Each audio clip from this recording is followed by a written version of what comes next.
Trastornos de los glóbulos blancos y tejidos linfoides. Los glóbulos blancos y los tejidos linfoides, donde estos elementos se originan y maduran, tienen la función de proteger al cuerpo contra la invasión de factores extraños. Entre los trastornos de los glóbulos blancos se encuentran la leucopenia, en la que hay deficiencia de leucocitos, y las afecciones proliferativas, en las que se presenta una expansión de leucocitos. El trastorno proliferativo puede ser reactivo, como sucede en las infecciones, o neoplásico, como en los linfomas malignos y la leucemia. Este capítulo se centra en la leucopenia, mononucleosis infecciosa, linfomas malignos, leucemias y discrasias de células plasmáticas, mieloma múltiple. Tejidos hematopoyéticos y linfoides. Después de terminar esta sección del capítulo, el lector será capaz de cumplir con los siguientes objetivos. Describir los diferentes tipos de glóbulos blancos y estructuras del sistema linfoide donde circulan y maduran. Seguir el desarrollo de los diferentes tipos de leucocitos, desde su origen en la célula madre pluripotencial de la médula ósea hasta su circulación en el torrente sanguíneo. El sistema hematopoyético comprende todos los elementos formes de la sangre y sus precursores. Incluye el tejido mieloideo de la médula ósea, donde los leucocitos se forman, y los tejidos linfoides de los ganglios linfáticos, timo y vaso, donde los leucocitos circulan, maduran y funcionan. El desarrollo de los diferentes elementos formes de la sangre requiere interacciones entre células precursoras de la médula ósea y una variedad de factores de crecimiento, citocinas, mensajeros químicos, y productos de genes como factores de transcripción. Leucocitos, glóbulos blancos. Los glóbulos blancos incluyen los granulocitos, neutrófilos, eosinófilos y basófilos, monocitos / macrófagos y linfocitos. Los granulocitos y los monocitos / macrófagos agranulares provienen de la célula madre mieloide en la médula ósea y circulan por la sangre, figura 28.1. Los linfocitos T, células T, y los linfocitos B, células B, se originan a partir de las células linfoides de la médula ósea y migran entre la sangre y el sistema linfático. Los linfocitos T maduran en el timo y los linfocitos B en la médula ósea, el equivalente en los mamíferos de la bolsa de Fabricio. Los linfocitos T se diferencian para formar células T cooperadoras CD4 positivo, las que organizan la respuesta inmunitaria, y las células T citotóxicas CD8 positivo, que proporcionan respuestas inmunitarias mediadas por células.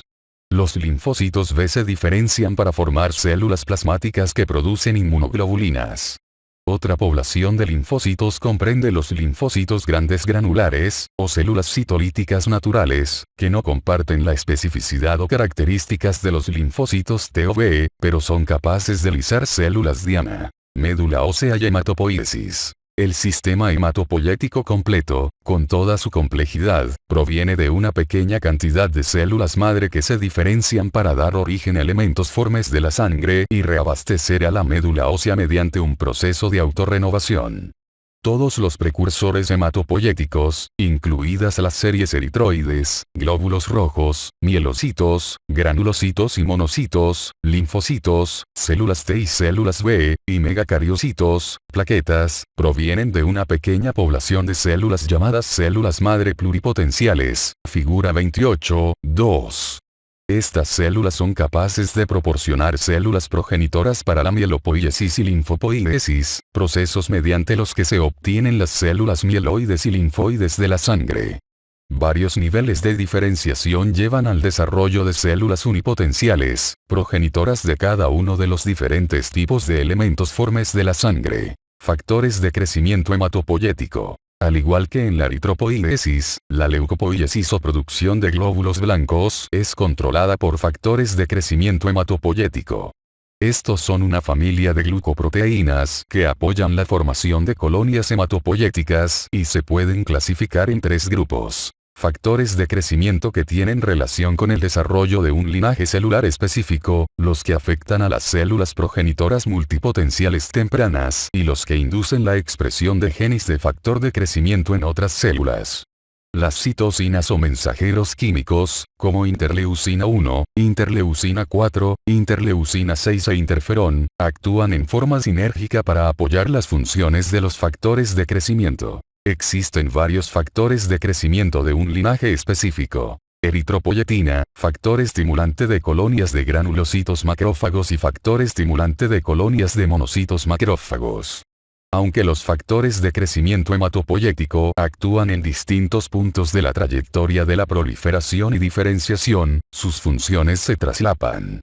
Por ejemplo, el factor estimulante de colonias de granulocitos macrófagos estimula el crecimiento y la función de las células progenitoras de granulocitos, macrófagos y eosinófilos, e induce la expresión del gen interleucina 1 en neutrófilos y leucocitos periféricos mononucleares. Las citocinas, como la interleucina 3, actúan en las células progenitoras más inmaduras de la médula ósea, promoviendo así el desarrollo de células que se diferencian en varios tipos celulares. La identificación y caracterización de los diferentes factores de crecimiento y citocinas ha permitido su uso en el tratamiento de una gran variedad de enfermedades, como insuficiencia de médula ósea, neoplasias hematopoyéticas, enfermedades infecciosas y trastornos congénitos y mieloproliferativos. Etapas del desarrollo de los leucocitos. El desarrollo de los leucocitos comienza con las células madre mieloides y linfoides en la médula ósea. Las líneas de las células de granulocitos y monocitos provienen de las células madre mieloides y los linfocitos de las células madre linfoides, figura 28.1. Las células precursoras y maduras para cada una de las líneas de células se denominan células blásticas o blasto. Los mieloblastos, que son las células precursoras de los granulocitos, poseen núcleo redondo u ovalado, cromatina delicada y citoplasma de azul a gris. Durante la siguiente etapa de desarrollo, los mieloblastos se transforman en promielocitos con núcleos similares, pero con un citoplasma que contiene muchos gránulos primarios. En la siguiente etapa de metamielocito, los núcleos se deforman y toman una apariencia como de arco, lo que produce la etapa de desarrollo en banda. Para que haya maduración desde metamielocito a neutrófilo maduro, debe haber condensación progresiva de la cromatina del núcleo, aumento de la ovulación nuclear y la apariencia de gránulos secundarios, específicos. Los eosinófilos y los basófilos pasan por etapas similares de desarrollo, pero manifiestan gránulos secundarios diferentes. Al igual que los granulocitos, los monocitos se forman de la célula progenitora granulocito-monocito y pasan por una etapa de monoblasto y promonocito. En cambio, los linfocitos se derivan de las células madre linfoides y pasan por las etapas de linfoblasto y prolinfocito. Los prolinfocitos abandonan la médula ósea y viajan hasta los tejidos linfoides, donde tiene lugar otra diferenciación en linfocitos T y B. A menudo, los nombres de las etapas de desarrollo de los leucocitos se usan para describir los cambios de los elementos formes de la sangre que se presentan en los trastornos hematopoyéticos, por ejemplo, leucemia linfoblástica aguda o leucemia promielocítica aguda. Puntos clave. Hematopoiesis. Los glóbulos blancos se forman a partir de células madre hematopoyéticas que se diferencian en células progenitoras comprometidas, que a su vez se desarrollan en linajes mielocíticos y linfocíticos, necesarios para la formación de los distintos tipos de glóbulos blancos. La vida de los glóbulos blancos es relativamente corta, por lo que es necesaria la renovación constante para conservar los niveles normales en la sangre. Cualquier condición que reduzca la disponibilidad de células madre o de los factores de crecimiento hematopoyéticos causa un decremento de glóbulos blancos. Tejidos linfoides. El sistema linfático del cuerpo consta de vasos linfáticos, tejido linfoide y ganglios linfáticos, timo y vaso, figura 28.3. Los linfocitos beta precursores inician su desarrollo en la médula ósea, y luego migran a las estructuras periféricas linfoides para terminar el proceso de diferenciación. Los linfocitos B abandonan la médula ósea, se diferencian en células plasmáticas y después migran a los ganglios linfáticos, donde continúan con la proliferación y producción de anticuerpos. Los linfocitos T dejan la médula ósea como linfocitos T precursores, viajan al timo, donde se diferencian en células T cooperadoras CD4 positivo y células citotóxicas TCD8 positivo, después de lo cual muchos de ellos se desplazan a los ganglios linfáticos, en donde proliferan. Los ganglios linfáticos, donde se originan varios linfomas, son acumulaciones organizadas de tejido linfoide situadas a lo largo de los vasos linfáticos. En general, son de color blanco grisáceo y tienen forma ovoide. Su tamaño varía entre 1 milímetro y 1 centímetro o 2 centímetros de diámetro. Una cápsula fibrosa y una trabécula radiante proporcionan la estructura de sostén. Una red delicada contribuye al soporte interno, figura 28.4. El parénquima del ganglio linfático se divide en corteza externa o superficial y una médula interna. La primera contiene dominios muy bien definidos de células T y B. La corteza dependiente de células B consta de dos tipos de folículos. Folículos inactivos inmunológicamente, llamados folículos primarios, y folículos activos con centros germinales, llamados folículos secundarios. En los centros germinales existen linfocitos grandes, centroblastos, y linfocitos pequeños con núcleos partidos, centrocitos. La zona de la envoltura es la capa pequeña de células B que rodea los centros germinales. La porción de la corteza entre la médula y la corteza superficial se denomina paracorteza. En los ganglios linfáticos, esta región contiene la mayor parte de las células T. Algunos linfocitos entran a los ganglios linfáticos a través de los canales linfáticos aferentes, pero la mayoría penetra la pared de vénulas poscapilares que están en la corteza profunda. Estos vasos, revestidos con células endoteliales especializadas que poseen receptores para los linfocitos sensibilizados para antígeno, indican a los linfocitos que dejen la circulación y se desplacen por los ganglios linfáticos.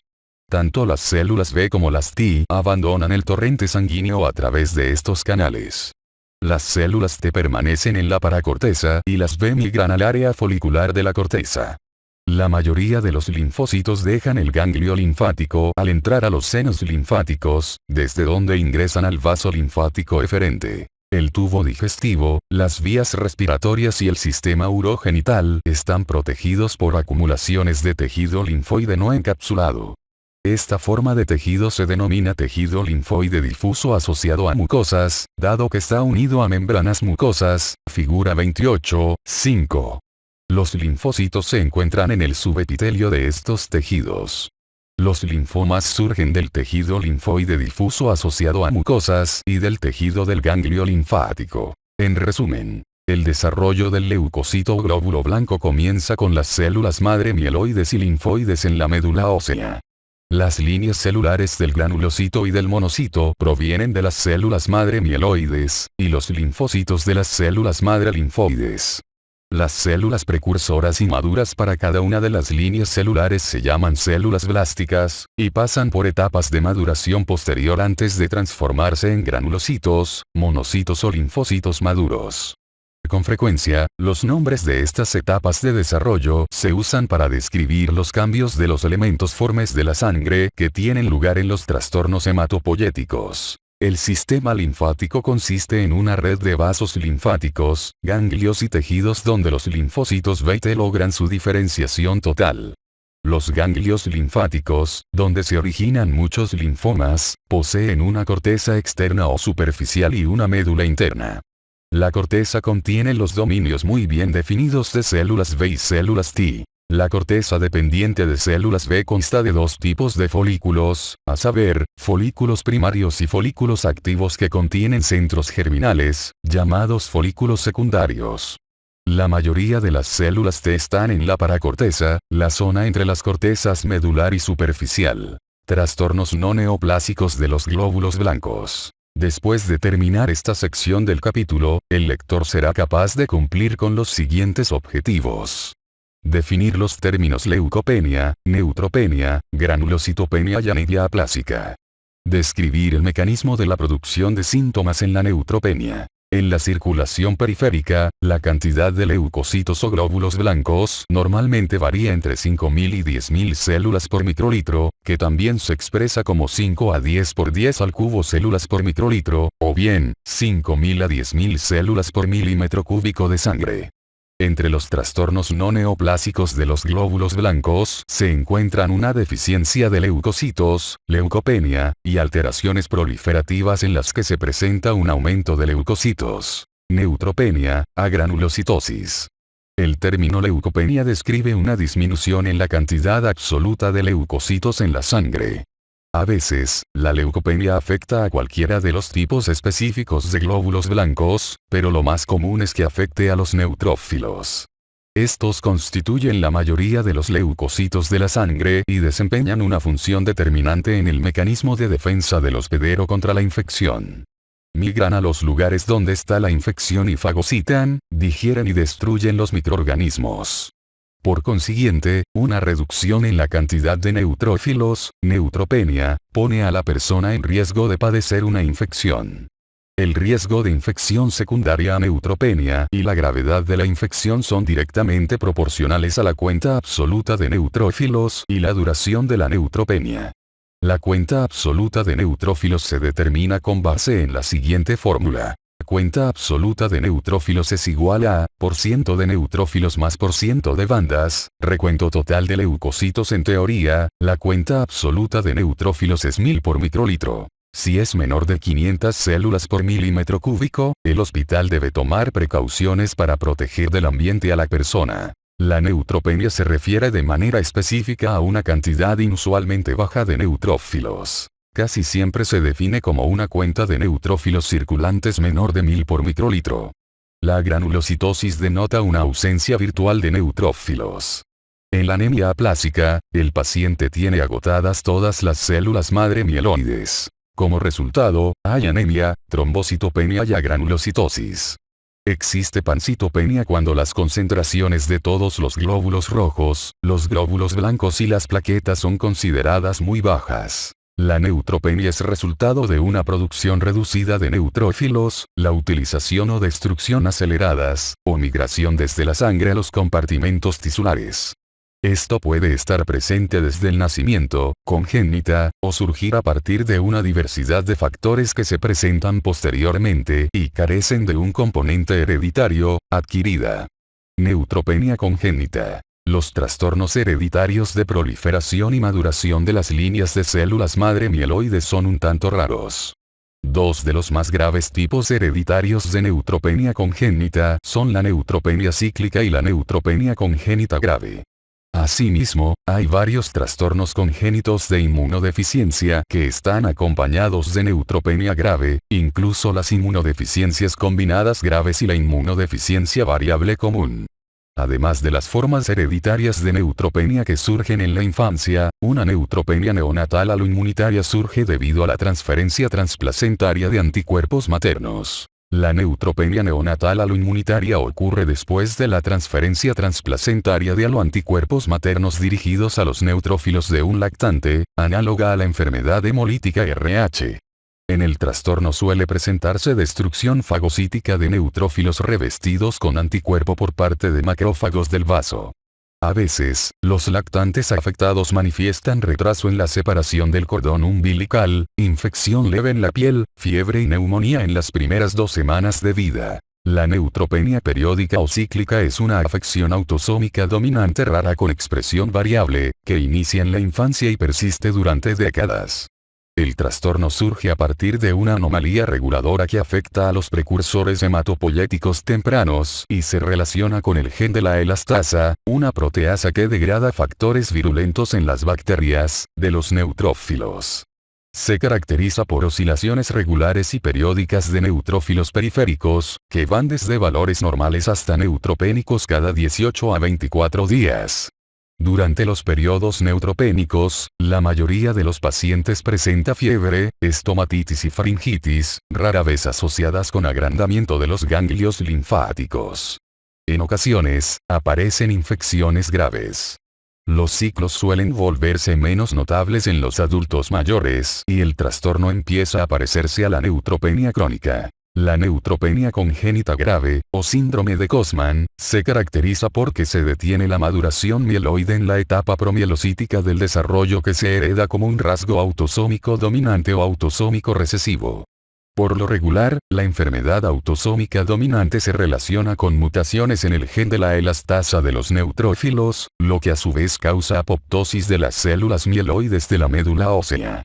La neutropenia congénita grave, recesiva y autosómica, o síndrome de Cosman, se debe a las mutaciones en el gen HAX1, lo que provoca pérdida de potencial de mitocondrias. La enfermedad se caracteriza por graves infecciones bacterianas. Antes de que el factor estimulante de colonias de granulocitos macrófagos estuviera disponible para consumo clínico, 2/3 partes de los niños morían a causa de infecciones fatales antes de la adolescencia. Alrededor del 20% de las personas con la enfermedad llega a presentar leucemia mielógena aguda, neutropenia adquirida. Esta enfermedad abarca una amplia variedad de procesos causantes, entre los que están la neutropenia autoinmunitaria primaria y secundaria, la neutropenia relacionada con infección y la neutropenia inducida por fármacos, recuadro 28.1. En algunos casos, es causada por una cantidad de trastornos de la médula ósea, cánceres hematopoyéticos y radioterapia. Neutropenia autoinmunitaria. Este tipo de neutropenia es resultado de los anticuerpos dirigidos contra los antígenos de la membrana de la célula de los neutrófilos o las progenitoras de la médula ósea.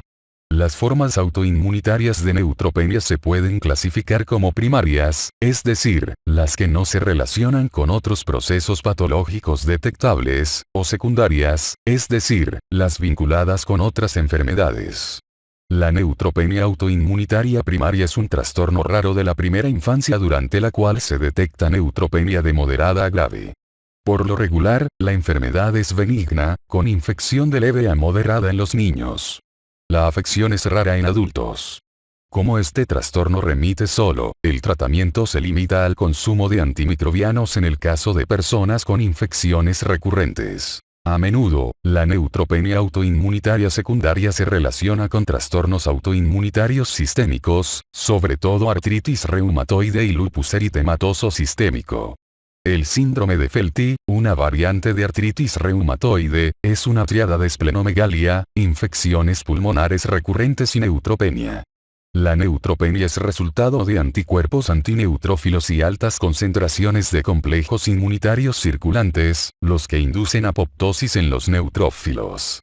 Junto con las manifestaciones en los órganos afectados por artritis reumatoide, la mayoría de las personas con síndrome de Felty son susceptibles de presentar infección bacteriana grave, que a veces causa septicemia y pobres resultados clínicos. Se cree que varios mecanismos mediados por anticuerpos son los causantes de la neutropenia observada en personas con lupus eritematoso sistémico. Entre estos se incluye el desarrollo de anticuerpos antineutrófilos, junto con aumento en la apoptosis de neutrófilos y una menor producción de los mismos en la médula ósea. Al igual que en el síndrome de Felty, el tratamiento continuo de lupus eritematoso sistémico para controlar los síntomas es el método preferido de tratamiento. Neutropenia secundaria a infecciones. Muchos tipos diferentes de enfermedades infecciosas, como las virales, bacterianas, rickettsiasis y parásitos, podrían causar neutropenia, pero la más común es la de origen viral.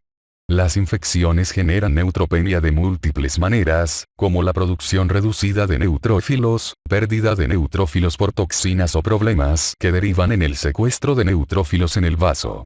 La neutropenia es también una manifestación común del síndrome de inmunodeficiencia adquirida, en el que una supresión inducida por el virus de la proliferación de las células de la médula a menudo se agrava por consumo de neutrófilos y por antivirales. Neutropenia relacionada con fármacos. La incidencia de neutropenia inducida por fármacos se ha incrementado de manera significativa en las últimas décadas. Lo anterior se atribuye sobre todo al amplio consumo de fármacos en general y, más específicamente, fármacos quimioterapéuticos para el tratamiento del cáncer. Las personas con cualquier tumor canceroso que experimentan quimioterapia con radioterapia o sin ella, y también bioterapia, están en riesgo de presentar neutropenia inducida por quimioterapia. El riesgo de padecer neutropenia inducida por quimioterapia está influido por enfermedad relacionada con el paciente, enfermedad relacionada con el tratamiento, enfermedad oncológica y otras comorbilidades. Uno de los factores más importantes vinculados con el paciente es la edad. Los adultos mayores corren un riesgo más alto que los jóvenes debido a los cambios celulares relacionados con la edad en los neutrófilos. Los pacientes con enfermedad renal, otras comorbilidades a hidratación y nutrición deficientes, también presentan gran riesgo de neutropenia. Entre los factores relacionados con la enfermedad están la afectación neoplásica del hueso, tipo de cáncer y antecedentes de anemia o neutropenia con regímenes anteriores de quimioterapia. Los factores vinculados con el tratamiento incluyen radioterapia a la médula ósea, quimioterapia extensa previa y régimen del tratamiento. El término idiosincrático se usa para describir las reacciones que producen los fármacos, que son diferentes a las que manifiestan la mayoría de las personas y que no pueden explicarse como alérgicas. Se cree que varios casos idiosincráticos de neutropenia inducida por fármacos son causados por mecanismos inmunitarios, en los que el fármaco o sus metabolitos actúan como antígenos, por ejemplo, aptenos, para incitar la producción de anticuerpos que reaccionan contra los neutrófilos.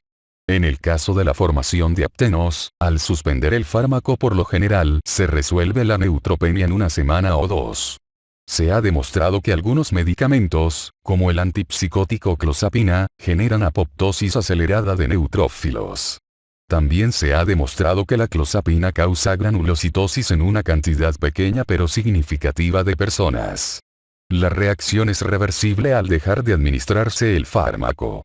Debido al riesgo de agranulocitosis, quienes toman clozapina deben realizarse un hemograma semanal durante los primeros 6 meses de tratamiento. Otros fármacos, como los antibióticos beta-lactámicos, por ejemplo, cefalosporinas, en particular cuando se administran en altas dosis, y algunos anticonvulsivos, por ejemplo, carbamazepina, a veces inhiben las unidades formadoras de colonias de granulocitos y monocitos macrófagos en la médula ósea. La supresión de precursores mieloides en la médula ósea también se ha observado cuando se administra ticlopidina, un fármaco antiplaquetario, sulfasalacina y clorpromacina, un medicamento antipsicótico. Curso clínico. Por lo general, las características clínicas de la neutropenia dependen de la gravedad y de la causa del trastorno. La neutropenia por cualquier causa aumenta el riesgo de infección por bacterias gram positivas y gram negativas, y hongos. Los neutrófilos son la primera línea de defensa contra microorganismos que viven en la piel y en el tubo digestivo. Por consiguiente, los primeros signos de infección por neutropenia, en particular los relacionados con un decremento de leve a moderado de neutrófilos, son lesiones leves de la piel, estomatitis, faringitis y diarrea. Entre los síntomas y signos de neutropenia más graves se incluyen malestar general, escalofríos y fiebre, y luego marcada debilidad y fatiga. Las infecciones que no se atienden se vuelven rápidamente fatales, sobre todo si la cuenta absoluta de neutrófilos llega a ser inferior a 250 por microlitro. Cuando la neutropenia es grave, puede ser que los signos usuales de infección no se noten debido a que la cantidad de neutrófilos no es suficiente para producir una respuesta inflamatoria. Se utilizan los antimicrobianos para tratar infecciones en aquellas situaciones en que no se puede controlar la destrucción de neutrófilos o no se puede recobrar la función neutropoyética de la médula ósea. Factores de crecimiento hematopoyético como el granulocito recombinante humano, filgrastim, pegfilgrastim, podrían utilizarse para estimular la maduración y la diferenciación del linaje de la célula del granulocito. En el caso de pacientes que experimentan quimioterapia debido a tumores, linfomas y leucemia mielógena aguda, estas sustancias reducen la duración de neutropenia grave, disminuyen la incidencia de neutropenia febril y facilitan la administración a tiempo de las dosis programadas de quimioterapia. Mononucleosis infecciosa. Es un trastorno linfoproliferativo que remite solo. El 85% de las veces ha sido causado por el virus de Epstein-Barr, un miembro de la familia de herpesvirus. A menudo se usa el término mononucleosis infecciosa asociada a virus de Epstein-Barr para designar la mononucleosis infecciosa causada por virus de Epstein-Barr, diferenciándola de los síndromes clínicos de mononucleosis infecciosa que no tienen relación con virus de Epstein-Barr y que se producen por otros factores, como citomegalovirus, hepatitis A, virus de inmunodeficiencia humana y rubéola. La mononucleosis infecciosa puede aparecer en cualquier edad, pero se presenta sobre todo en adolescentes y adultos jóvenes de países en desarrollo. En las zonas del mundo donde los niños viven en condiciones de hacinamiento, la infección asintomática con virus de Epstein-Barr surge en la infancia y la mononucleosis infecciosa no se detecta. El virus de Epstein-Barr se contagia de persona a persona, en especial a través del contacto con secreciones orales infectadas. La transmisión requiere contacto estrecho con estas personas. Así, el virus se propaga con rapidez entre niños pequeños que viven hacinados, donde existe un considerable intercambio de secreciones orales. Patogénesis. Al inicio, el virus de Epstein-Barr penetra las células nasofaríngeas, orofaríngeas y del epitelio salival. Luego se propaga al tejido linfoide orofaríngeo subyacente y, en específico, a los linfocitos B. Todos poseen receptores para virus de Epstein-Barr. La infección de las células B podría tomar una de dos formas. Podría matar a la célula B infectada o el virus podría incorporarse al genoma de la célula. Las células B que acogen el genoma de virus de Epstein-Barr proliferan en la circulación y producen los anticuerpos heterófilos bien conocidos que se usan para diagnosticar la mononucleosis infecciosa. Un anticuerpo heterófilo es una inmunoglobulina que reacciona con los antígenos de otras especies, en este caso glóbulos rojos de oveja. La respuesta inmunitaria normal es importante para controlar la proliferación de las células B infectadas con virus de Epstein-Barr y virus libres. Las células T citotóxicas CD8 positivo y las células citolíticas naturales juegan un papel clave en este proceso. Estas células T específicas para el virus aparecen como linfocitos grandes atípicos, característicos de la infección, figura 28.6. En las personas saludables, las respuestas inmunitarias humorales y celulares sirven para regular la propagación viral, restringiendo la cantidad de células B infectadas en lugar de eliminarlas. Aunque las células B infectadas y los viriones libres desaparecen de la sangre tras la recuperación de la enfermedad, el virus permanece en unas cuantas células B transformadas en la región de la orofaringe y se elimina en la saliva. Después de ser infectadas, las personas permanecen asintomáticamente infectadas de por vida y solo pocas de ellas eliminan virus de Epstein-Barr en forma intermitente. Los individuos inmunodeprimidos eliminan el virus con más frecuencia. Se cree que la diseminación asintomática de virus de Epstein-Barr por parte de personas saludables es la causante de la mayor parte de la propagación de mononucleosis infecciosa, pese a no ser una enfermedad muy contagiosa. Curso clínico. En general, el inicio de la mononucleosis infecciosa es insidioso. El periodo de incubación dura de 4 a 8 semanas. Sigue un periodo prodrómico, que dura varios días y se caracteriza por malestar general, anorexia y escalofríos. Este periodo precede al inicio de fiebre, faringitis y linfadenopatía. En ocasiones, el trastorno aparece abruptamente con fiebre alta. La mayoría de los enfermos busca atención médica por faringitis grave, que generalmente es más intensa entre los días 5 y 7, y persiste de 7 a 14 días. Es característico el crecimiento de los ganglios linfáticos en todo el cuerpo, especialmente en las zonas cervical, axilar e inguinal. Hepatitis y esplenomegalia son manifestaciones comunes de la enfermedad y se piensa que son inmunomediadas. La hepatitis se caracteriza por hepatomegalia, náuseas, anorexia e ictericia. Aunque causa molestias, por lo regular es un trastorno benigno que se resuelve sin causar daño permanente al hígado. El vaso podría aumentar 2 o 3 veces su tamaño normal. La rotura de este órgano es una complicación poco frecuente. En menos del 1% de los casos, sobre todo en adultos, surgen complicaciones del sistema nervioso central. Estas complicaciones pueden incluir parálisis de pares craneales, encefalitis, meningitis, mielitis transversa y síndrome de Guillain-Barré. Es común detectar en la sangre periférica un aumento en la cantidad de leucocitos. 10.000 células por microlitro, el 30% de las cuales son linfocitos. Este incremento comienza durante la primera semana, continúa durante la segunda semana de la infección y luego, alrededor de la cuarta semana, retorna a los valores normales. Aunque la leucocitosis es frecuente, puede observarse leucopenia en algunas personas durante los primeros 3 días de la enfermedad. Son comunes los linfocitos atípicos, que constituyen más del 20% del total de linfocitos. Por lo general, los anticuerpos heterófilos aparecen durante la segunda o tercera semana y disminuyen después de que ha amainado la enfermedad aguda. No obstante, podrían detectarse hasta los 12 meses después del inicio de la enfermedad. La mayoría de las personas con mononucleosis infecciosa se recupera sin incidentes. En general, la fase aguda de la enfermedad dura de 2 a 3 semanas. Después la recuperación es rápida. Podría persistir un cierto grado de debilidad y letargo durante 2 o 3 meses.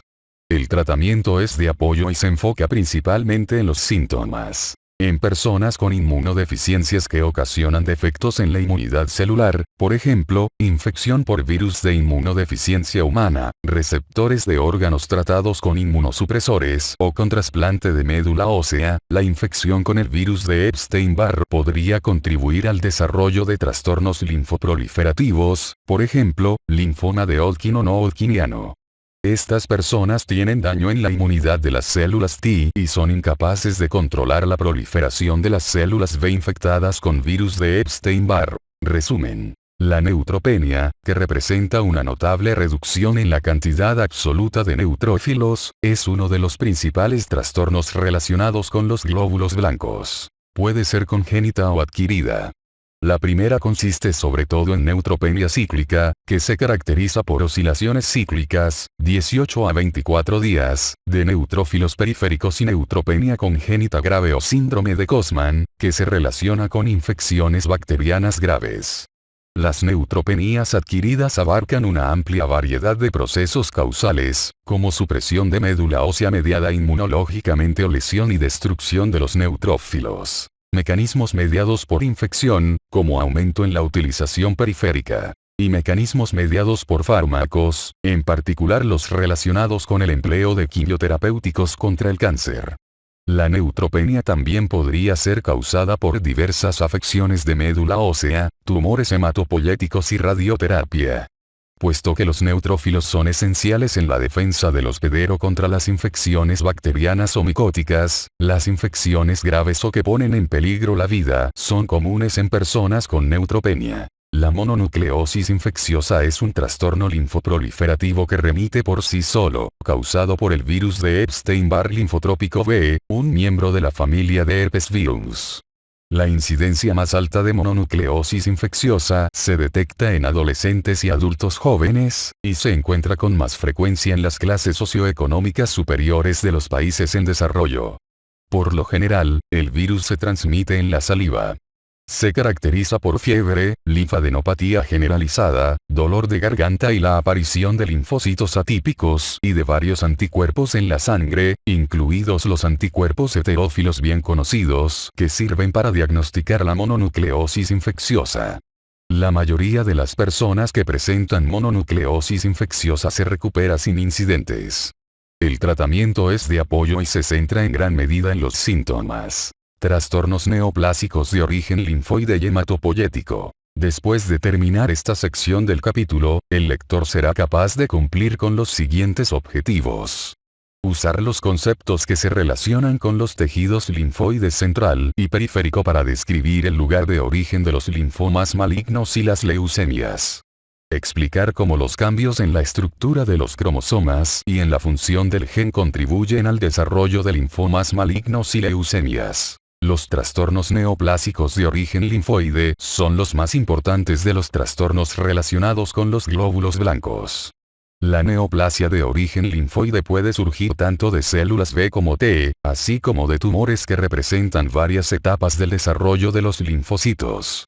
Entre las principales categorías están los linfomas no hodgkinianos, linfoma de Hodgkin, leucemias linfoides y discrasias de células plasmáticas.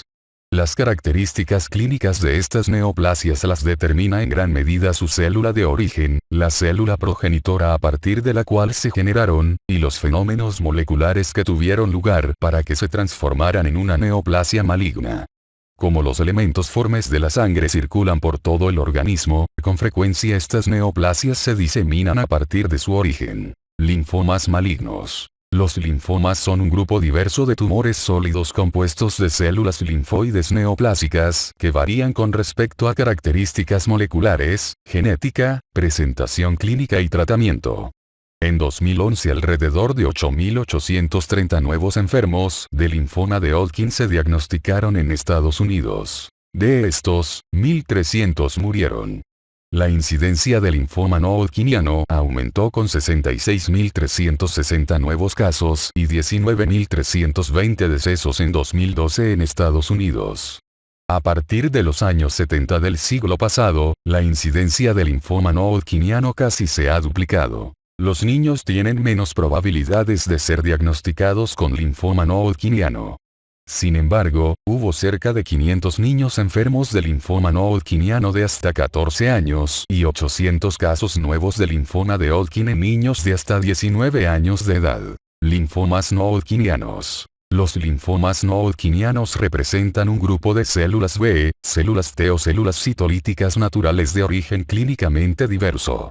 Constituyen alrededor del 4% de todos los casos nuevos de cáncer diagnosticados en Estados Unidos. Como sucede con la mayoría de los tumores, se desconoce la causa de los linfomas no hodgkinianos, pero el deterioro del sistema inmunitario y los agentes infecciosos tienen relación con esta.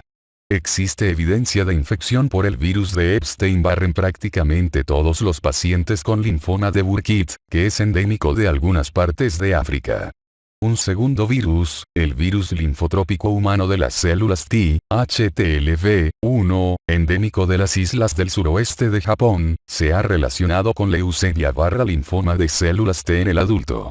Los linfomas no hodgkinianos también se detectan en personas con virus de inmunodeficiencia humana, en quienes han recibido tratamiento inmunodepresor crónico después de un trasplante de órganos y en personas con inmunodeficiencias adquiridas o congénitas.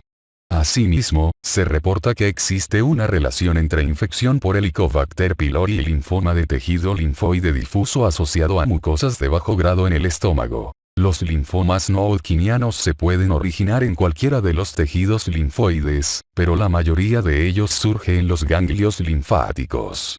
Al igual que los linfocitos normales, las células T y B transformadas tienden a alojarse en sitios particulares de los ganglios linfáticos, lo que da lugar a patrones característicos de afectación. Por ejemplo, los linfomas de las células B tienden a proliferar en las zonas de células B del ganglio linfático, mientras que los linfomas de las células T crecen casi siempre en las áreas paracorticales de células T. Todos tienen el potencial de propagarse a varios tejidos linfoides de todo el cuerpo, sobre todo de hígado, vaso y médula ósea. La Organización Mundial de la Salud realizó la clasificación de los linfomas no hodgkinianos para incluir neoplasias de células B, entre las que se encuentran mielomas y leucemias que se originan a partir de las células B, neoplasias de células T, neoplasias de las células citolíticas naturales. En realidad, los linfomas no hodgkinianos son un grupo complejo, de acuerdo con el aspecto de las células del linfoma, la presencia de marcadores de superficie, por ejemplo, antígenos, marcadores CD, y características genéticas. Entre las neoplasias de células B inmaduras están leucemias/linfomas linfoblásticos, es decir, leucemia linfocítica aguda. Además, los tipos específicos de linfomas a veces se agrupan en categorías de bajo grado, agresivos y muy agresivos. Linfomas de células B maduras. Los linfomas de células B maduras, periféricas, son el tipo más común de linfoma en el mundo occidental. Los más frecuentes son el linfoma folicular, 22%, y el linfoma difuso de células grandes B, 31%.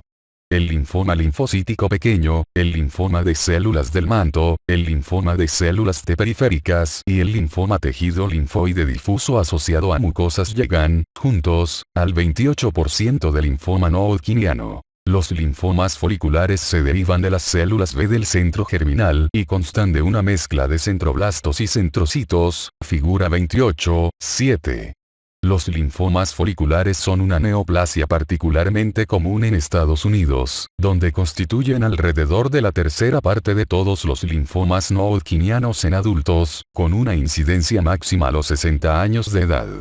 Predominantemente, el linfoma afecta a los ganglios linfáticos, además del vaso, médula ósea, sangre periférica, región de cabeza y cuello, tubo digestivo y piel.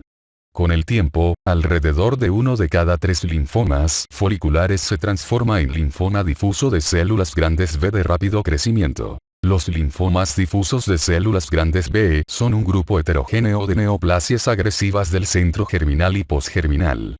La enfermedad surge en todos los grupos de edad, pero es más común entre los 60 y 70 años de edad. La causa del linfoma difuso de células grandes B se desconoce, pero podría estar relacionada con infecciones por virus de Epstein-Barr o virus de inmunodeficiencia humana. Es un tumor que evoluciona con rapidez, multifocal, ganglionar o extraganglionar. Las manifestaciones se ven por lo general en el momento de la presentación. Como grupo, los linfomas difusos de células grandes B son mortales si no reciben tratamiento. El linfoma de Burkitt, uno de los tumores de los linfomas no hodgkinianos que crece más rápido, también es un trastorno de las células B del centro germinal. Es el cáncer más común en la infancia, edad máxima de 3 a 7 años, en el centro de África, y a menudo inicia en los maxilares, figura 28.8. Se detecta en las regiones de este continente donde son frecuentes tanto el virus de Epstein-Barr como la infección de paludismo. De hecho, el 100% de las personas con linfoma de Burkitt africano tiene evidencias de infección anterior por virus de Epstein-Barr. Linfomas de las células del manto. Los linfomas de las células del manto constituyen menos del 10% del linfoma no hodgkiniano y se originan en la célula B indiferenciada.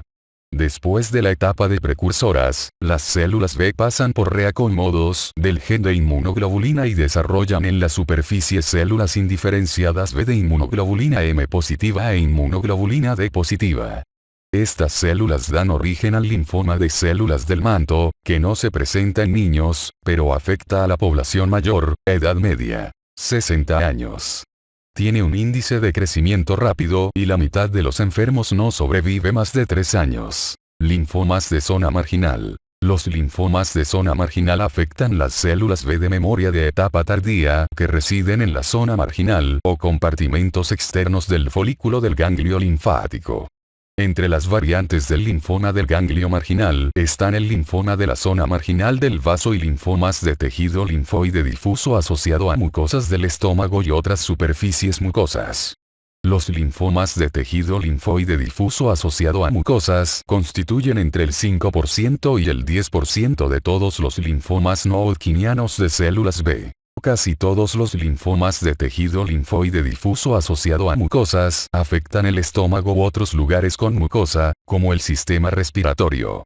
Estos linfomas tienden a permanecer en un lugar durante periodos prolongados y seguir un curso poco activo. Los linfomas de células B marginales y extraganglionares del tipo de tejido linfoide difuso asociado a mucosas son curables mediante radiación o intervención quirúrgica cuando están localizados. Los linfomas de tejido linfoide difuso asociado a mucosas, que surgen en el estómago secundarios a una infección por Helicobacter pylori con frecuencia, son sensibles a tratamiento con antimicrobianos apropiados.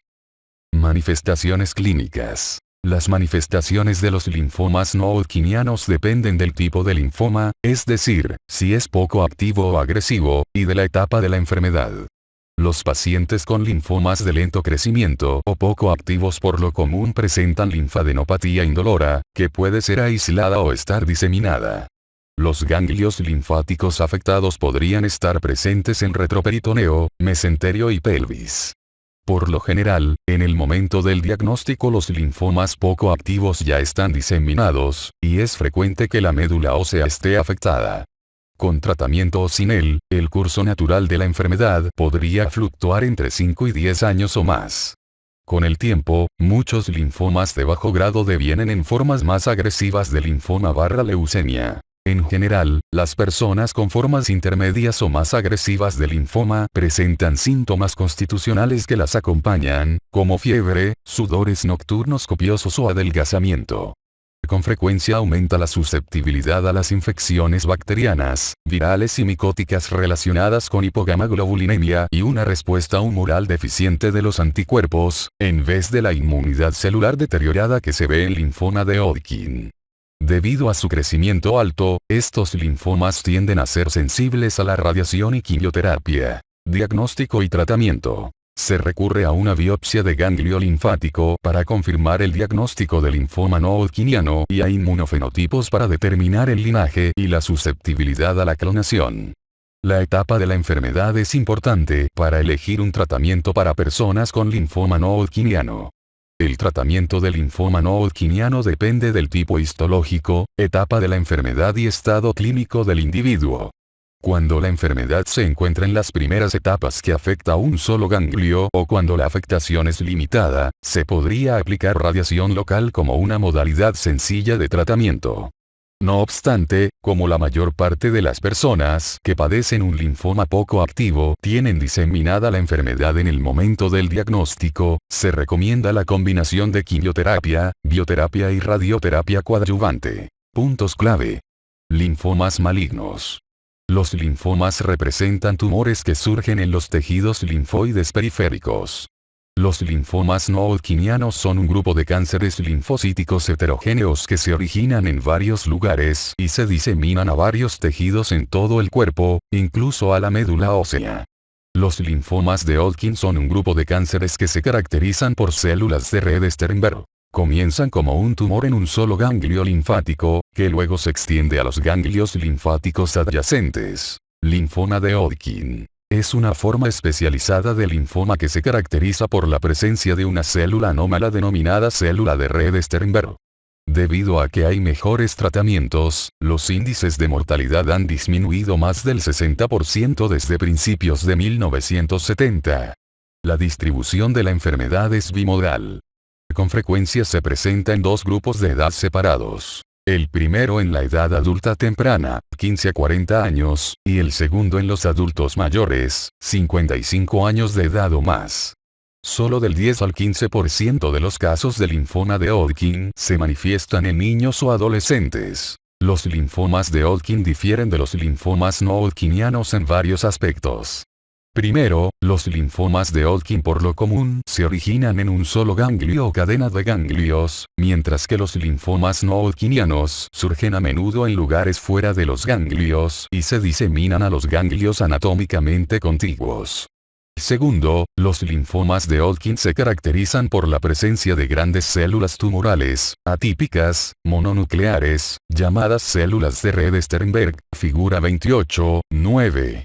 Estas células, que constituyen casi siempre menos del 1% de la población celular total, son básicas para diagnosticar la enfermedad, causas y patogénesis. Como en el caso de los linfomas no hodgkinianos, se desconoce la causa de los linfomas de Hodgkin. Aunque la exposición a carcinógenos y virus, así como los mecanismos genéticos e inmunitarios han sido propuestos como causa, no se ha demostrado que estén relacionados con la patogénesis de la enfermedad.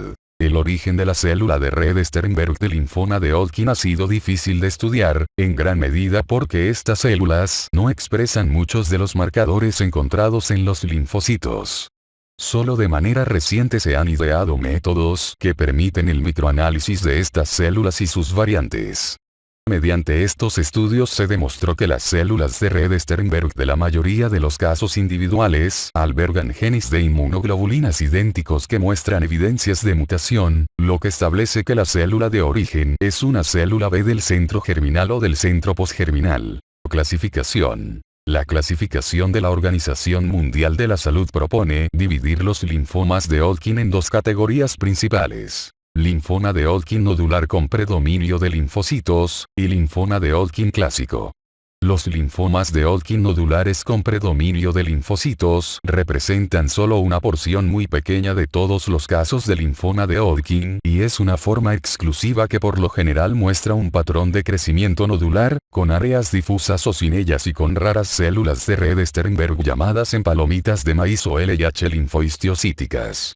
Con frecuencia se localizan en un solo lugar y no están diseminadas en el momento del diagnóstico, muestran un curso lento y tienen una tasa de sobrevivencia mayor del 80%. El linfoma de Hodgkin clásico se caracteriza por proliferación clonal de células de Hodgkin mononucleares características y células de red Sternberg con expresión invariable de CD30. Se han descrito 4 variantes del linfoma de Hodgkin clásico. Esclerosis nodular, celularidad combinada, ricos en linfocitos y con linfocitos consumidos. El tipo esclerótico nodular es el más común y a menudo se detecta en mujeres adolescentes y en adultas jóvenes de 15 a 35 años de edad.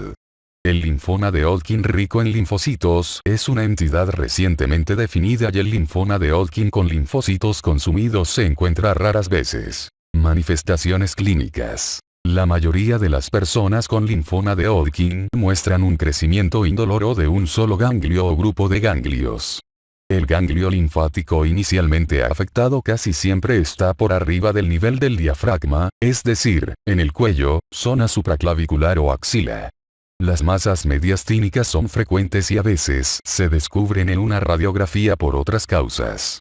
Podría haber molestias en el pecho, con tos y disnea. En el momento de la presentación, la afectación de los ganglios linfáticos subdiafragmáticos es rara y es más común en varones mayores. Entre los síntomas que hacen pensar en linfoma de Hodgkin están fiebres, escalofríos, sudores nocturnos y adelgazamiento. Prurito y fiebre intermitente asociados con sudores nocturnos son síntomas clásicos del linfoma de Hodgkin. Otros síntomas como cansancio y anemia son indicios de diseminación de la enfermedad.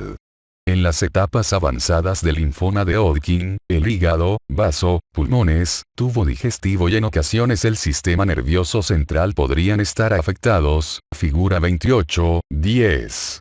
Cuando la enfermedad avanza, la proliferación rápida de linfocitos anómalos causa defecto inmunitario, en particular en las respuestas mediadas por células, lo que vuelve al paciente más susceptible a infecciones virales, micóticas y por protozoarios. Anergia o el fallo en el desarrollo de una respuesta positiva a las pruebas de piel, como la prueba de la tuberculina, son comunes en el curso de la enfermedad. Diagnóstico y tratamiento. Un diagnóstico definitivo del linfoma de Hodgkin requiere que la célula de red Sternberg esté presente en una muestra de tejido del ganglio linfático para biopsia. Los múltiples tipos de estudios mediante imágenes, incluida una linfangiografía de ambos miembros inferiores, podrían detectar cambios estructurales en los ganglios linfáticos demasiado pequeños para verlos en la tomografía por computadora. Por lo común, se realiza una biopsia bilateral de médula ósea en personas con alta probabilidad de tener diseminada la enfermedad. Los pacientes con linfoma de Hodgkin se clasifican según la cantidad de ganglios linfáticos afectados, si los ganglios linfáticos están en un lado o en ambos lados del diafragma y si la enfermedad está diseminada y afecta la médula ósea, hígado, pulmón o piel. La clasificación del linfoma de Hodgkin es de gran importancia clínica, porque la elección del tratamiento y el pronóstico están relacionados en última instancia con la distribución de la enfermedad. La radiación y la quimioterapia se utilizan para tratar la enfermedad. La mayoría de las personas con enfermedad localizada se trata con radioterapia. Un enfoque combinado de radiación, bioterapia y quimioterapia se aplica en pacientes con enfermedad avanzada. Como la exactitud de las técnicas de clasificación, administración de radiación y efectividad curativa de la combinación de los regímenes de quimioterapia han mejorado, así también ha mejorado la sobrevivencia de los enfermos con linfoma de Hodgkin. Leucemias. Las leucemias son neoplasias malignas de células originalmente derivadas de células precursoras hematopoyéticas. Se caracterizan por un reemplazo difuso de médula ósea con células neoplásicas que no son reguladas, proliferan y son inmaduras. En la mayoría de los casos, las células leucémicas se vierten a la sangre, donde se observan en grandes cantidades. El término leucemia, es decir, sangre blanca, lo utilizó por primera vez Virchow para describir la inversión de la relación habitual de glóbulos rojos a glóbulos blancos. Las células leucémicas también podrían infiltrar el hígado, vaso, ganglios linfáticos y otros tejidos de todo el cuerpo, lo que ocasiona el crecimiento de estos órganos. Alrededor de 44.600 nuevos casos de leucemia se diagnosticaron en Estados Unidos en 2011, y casi 21.780 personas murieron por la enfermedad. La leucemia es la causa más común de cáncer en niños y adolescentes, lo que significa casi 1 de cada 3 cánceres en niños. Aunque se suele pensar que es una enfermedad de niños, la leucemia se diagnostica 10 veces más en adultos que en niños. Clasificación. Por lo común, las leucemias se clasifican según su tipo celular predominante, es decir, linfocítica o mielocítica, y en aguda o crónica. Las leucemias bifenotípicas manifiestan características de ambos linajes linfoides y mieloides. Un sistema de clasificación rudimentario, la clasificación del French American British, FAB, Cooperative Group, todavía se utiliza y divide la leucemia en 4 tipos. leucemia linfocítica, linfoblástica, aguda, leucemia linfocítica crónica, leucemia, mieloblástica, mielógena aguda y leucemia mielógena crónica. No obstante, ahora se usan nuevos sistemas clínicos de clasificación con múltiples subtipos que diferencian muchas características y emplean perfiles de la expresión génica para diagnosticar y para el tratamiento.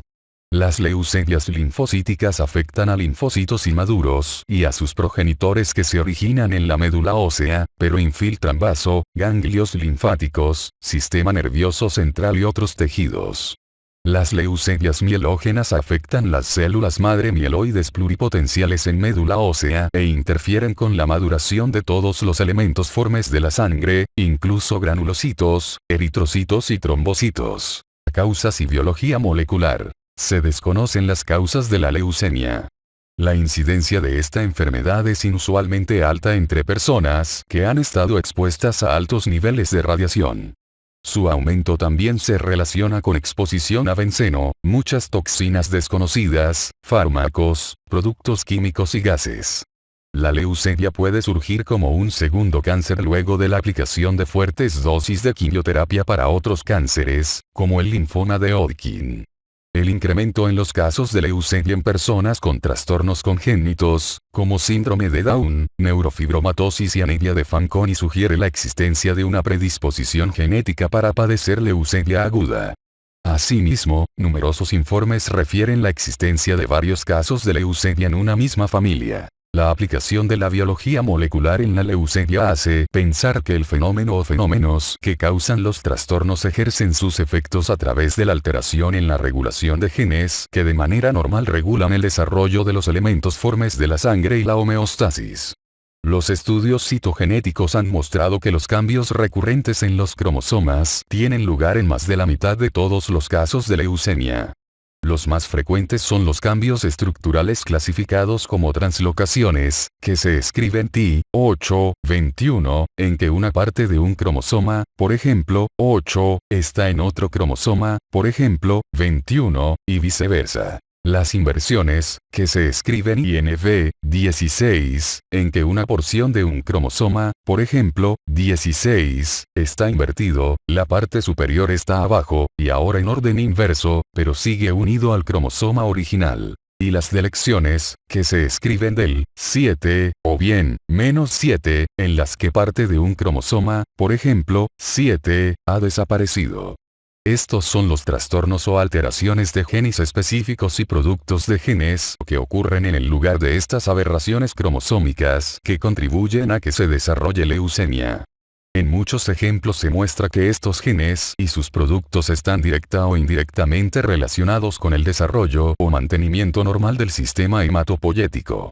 Por consiguiente, se podría pensar que, por lo menos en parte, la leucemia resulta de una alteración en la actividad de genes que de manera normal regulan el desarrollo de los elementos formes de la sangre. En la figura 28.11 se compara un frotis de sangre normal y uno de leucemia.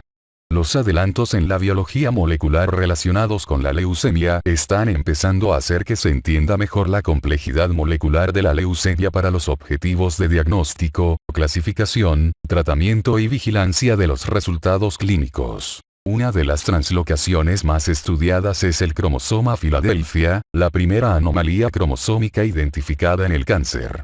La translocación del cromosoma Filadelfia, T922, representa una translocación recíproca entre el brazo largo del cromosoma 22 y el brazo largo del cromosoma 9. Durante la translocación, una gran parte de 22Q se pasa a 9Q, y una pieza menor de 9Q se mueve a 22Q, figura 28.12. La porción de 9Q que cambia de lugar contiene ABL, un protooncogen que es el homólogo celular del virus de la leucemia murina de Abelson. El gen ABL es recibido en un lugar específico en 22Q, llamado región de rotura de conglomerados, BCR por sus siglas en inglés. El gen resultante de la fusión BCR-ABL codifica para una nueva proteína que se diferencia de la del gen normal ABL en que posee actividad de tirosincinasa, actividad característica de los genes que se transforman. La presencia de la tirosincinasa generada por la fusión de genes permite que células afectadas evadan las señales de regulación que controlan el crecimiento normal de la célula, así como la diferenciación, y en lugar de eso experimentan una transformación maligna para convertirse en células leucémicas. La translocación del cromosoma Filadelfia se encuentra en más del 90% de quienes presentan leucemia mielógena crónica y en algunas personas con leucemia aguda.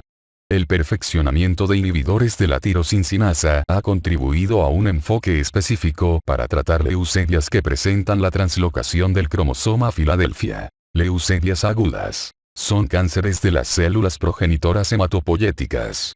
Por lo general son de inicio repentino, con signos y síntomas relacionados con función de médula ósea deprimida. Existen dos tipos de leucemia aguda: leucemia linfoblástica aguda y leucemia mielógena aguda. La primera surge a menudo en niños, en 3 de cada 4 casos de leucemia infantil. No obstante, alrededor de una tercera parte de casos de leucemia linfoblástica aguda se detecta en adultos, y la mayor parte de decesos por la enfermedad se presentan en los adultos, casi 4 de cada 5 pacientes. Para 2012 se pronosticaron en Estados Unidos más de 6.000 nuevos casos de leucemia linfoblástica aguda en niños y adultos, y más de 1.400 casos de leucemia linfoblástica aguda se traducirían en decesos. La leucemia mielógena aguda es sobre todo una enfermedad de adultos mayores, pero también se detecta en niños y adultos jóvenes. En niños y adolescentes, la leucemia mielógena aguda aparece en 1 de cada 4 casos de leucemia. La Sociedad Americana contra el Cáncer pronosticó que habría 12.950 nuevos enfermos de leucemia mielógena aguda en 2011 y cerca de 9.050 decesos al año. La leucemia linfoblástica aguda abarca un grupo de neoplasias compuestas de linfocitos precursores B, pre-B, o T, pre-T, conocidos como linfoblastos, figura 28, 13. Alrededor del 90% de personas con leucemia linfoblástica aguda manifiestan cambios numéricos y estructurales en los cromosomas de sus células leucémicas. Entre ellos, hiperploidia, es decir, más de 50 cromosomas, poliploidia, es decir, 3 o más conjuntos de cromosomas, y translocaciones y deleciones cromosómicas. Muchas de estas aberraciones cromosómicas sirven para alterar la regulación, la expresión y función de los factores de transcripción requeridos para que las células hematopoyéticas se desarrollen de manera normal. Las leucemias mielógenas agudas son un grupo diverso de neoplasias que afectan las células precursoras mieloides en la médula ósea. La mayoría se relaciona con alteraciones genéticas adquiridas que inhiben la diferenciación terminal mieloide. Como resultado, los elementos normales de la médula son reemplazados por una acumulación de blastos relativamente sin diferenciar, lo que deriva en la supresión de las células progenitoras restantes y, por último, en anemia, neutropenia y trombocitopenia. Anomalías cromosómicas específicas, como translocaciones, se detectan en una gran cantidad de leucemia mielógena aguda. Un subtipo de leucemia mielógena aguda, la leucemia promielocítica aguda, que se encuentra en un 10% de adultos con leucemia mielógena aguda, se asocia con una translocación cromosómica T15-17. Esta translocación produce un gen de fusión que codifica una porción del factor de transcripción, receptor alfa del ácido retinoico, fusionada a una porción de otra proteína, PML. Este cambio en el receptor del ácido retinoico impide la diferenciación, lo que se supera con dosis farmacológicas de ácido retinoico. Manifestaciones clínicas. La leucemia linfoblástica aguda y leucemia mielógena aguda son trastornos distintos, pero casi siempre se presentan con características clínicas similares. Ambas se caracterizan por inicio abrupto de los síntomas, incluso cansancio resultante de la anemia, fiebre baja, sudores nocturnos y adelgazamiento debido a la rápida proliferación e hipermetabolismo de las células leucémicas. Hemorragia a causa del bajo conteo de plaquetas. Dolor óseo y dolor referido con la palpación debido a la expansión de la médula ósea. La infección es resultado de la neutropenia, y se corre el riesgo de que la infección aumente en forma abrupta cuando los neutrófilos caen por debajo de 500 células por microlitro. linfadenopatía generalizada, esplenomegalia y hepatomegalia causadas por la infiltración de las células leucémicas se presentan en todas las leucemias agudas, pero son más comunes en leucemia linfoblástica aguda. Además de las manifestaciones frecuentes en la leucemia aguda, es decir, cansancio, adelgazamiento, fiebre, hematomas fáciles, la infiltración de células malignas a la piel, encías y otros tejidos lisos es en particular común en la forma monocítica de leucemia mielógena aguda. Las células leucémicas también podrían atravesar la barrera hematoencefálica y establecerse en una zona resguardada en el sistema nervioso central. La afectación del sistema nervioso central es más común en leucemia linfoblástica aguda que en leucemia mielógena aguda y es más frecuente en niños que en adultos. Entre los signos y síntomas de la afectación del sistema nervioso central están parálisis de pares craneales, cefaleas, náuseas, vómito, papiledema y, en ocasiones, convulsiones y coma. La leucoéstasis es un trastorno en el que los blastos circulantes están elevados de manera notable, 100.000 células por microlitro. La gran cantidad de blastos leucémicos circulantes aumenta la viscosidad de la sangre y predispone a la formación de émbolos leucoblásticos y la obstrucción de pequeños vasos sanguíneos en las circulaciones pulmonar y cerebral. La oclusión de los vasos pulmonares causa la rotura de estos e infiltración del tejido de los pulmones. El resultado es disnea repentina y progresiva. La leucoéstasis cerebral genera cefalea difusa y letargo, lo que puede avanzar a confusión y coma. Una vez identificado, este trastorno requiere tratamiento inmediato y efectivo para reducir la cantidad de blastos de manera rápida. En el tratamiento inicial se aplica feresis para eliminar el exceso de blastos, seguida de quimioterapia para detener la producción de células leucémicas en la médula ósea. Se presenta hiperuricemia como resultado del aumento en la proliferación o incremento en el desdoblamiento de nucleótidos de purina, es decir, uno de los componentes de los ácidos nucleicos, secundario a la muerte de las células leucémicas derivada de la quimioterapia. Esto se podría incrementar antes y durante el tratamiento. El tratamiento profiláctico con rasburicasa, Elitec, una versión recombinante de una enzima de oxidasa de urato, se administra en general para evitar complicaciones renales secundarias a la cristalización del ácido úrico en el filtrado de orina. Diagnóstico. Un diagnóstico definitivo de leucemia aguda se basa en estudios de sangre y de médula ósea.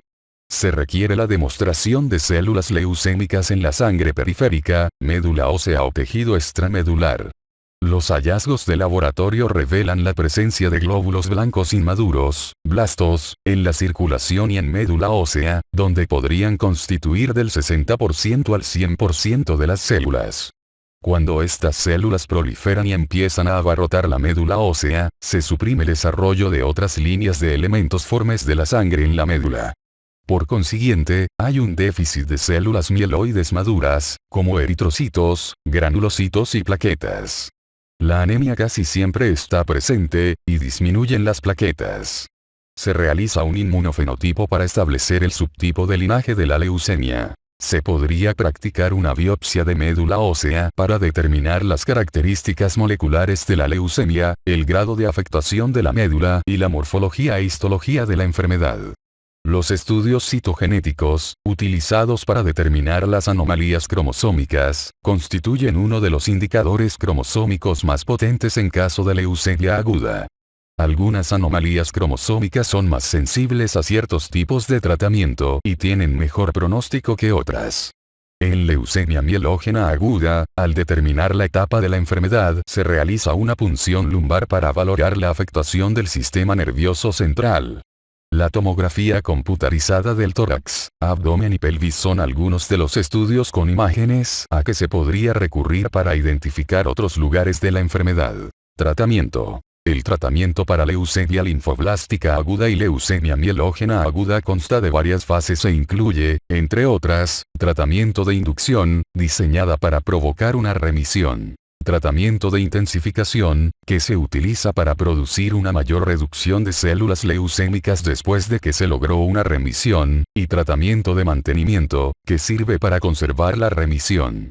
El objetivo del tratamiento de inducción es producir una respuesta más intensa de la médula ósea, con destrucción de células progenitoras leucémicas, seguida de la recuperación de la médula ósea. La probabilidad de lograr la remisión depende de una cantidad de factores, como edad, tipo de leucemia y etapa de la enfermedad en el momento en que se presenta. De estos factores, la edad es quizá la variable más significativa para proporcionar un pronóstico. Durante la fase inicial de la quimioterapia, hay necrosis masiva de células malignas. Este fenómeno, conocido como síndrome de lisis del tumor, produce trastornos metabólicos que ponen en peligro la vida, como hiperpotasemia, hiperfosfatemia, hiperuricemia, hipomagnesemia, hipocalcemia y acidosis, con el potencial para causar insuficiencia renal aguda. A fin de contrarrestar estos efectos, se recurre a una hidratación profiláctica abundante con soluciones alcalinas y administración de rasburicasa, Elitec, para reducir las concentraciones de ácido úrico. Al igual que con leucemia linfoblástica aguda, el tratamiento contra leucemia mielógena aguda consiste de varias fases. Por lo general, el tratamiento incluye tratamiento de inducción y luego tratamiento de consolidación intensiva.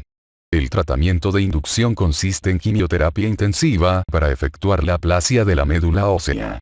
Durante este periodo a menudo se requiere transfusión de apoyo y tratamiento con antimicrobianos. El trasplante de médula ósea o de células madre se considera para personas con leucemia linfoblástica aguda y leucemia mielógena aguda, que son insensibles a otras formas de tratamiento. Dado el riesgo de complicaciones, habitualmente el trasplante de médula ósea no se recomienda a personas mayores de entre 50 y 55 años de edad. Puntos clave. Leucemias. Las leucemias son neoplasias malignas que surgen por la transformación de una sola línea de elementos formes de la sangre derivada de células madre hematopoyéticas.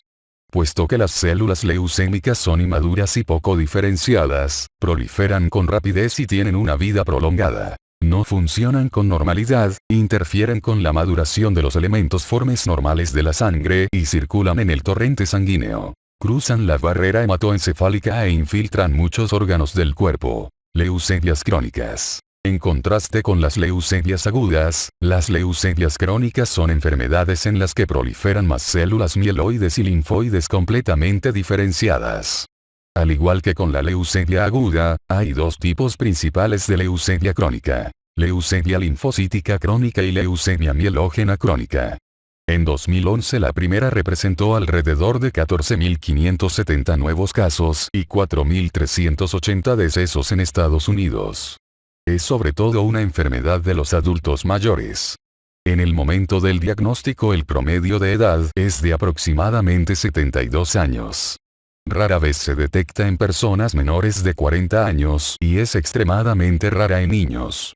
La leucemia mielógena crónica representó 5.150 nuevos diagnósticos y 270 decesos en 2011 en Estados Unidos.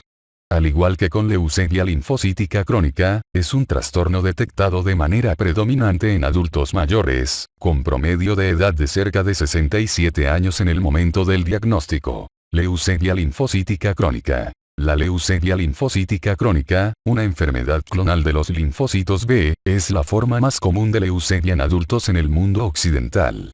En el pasado, la leucemia linfocítica crónica se consideraba una enfermedad homogénea de células B mínimamente autorrenovadas, inmaduras y no inmunocompetentes, que se acumulan debido al fallo de los mecanismos apoptóticos.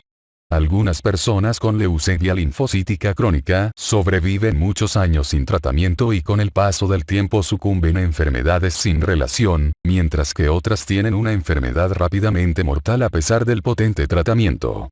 Se cree que su heterogeneidad refleja diferencias en mutaciones del gen B de la inmunoglobulina, expresión de marcadores CD de la superficie celular, por ejemplo, CD38, y presencia de la proteína asociada con ZAP70. La ZAP70 es una proteína intracelular que propaga las señales de activación enviadas a las células T y a las células citolíticas naturales por sus receptores superficiales para antígenos.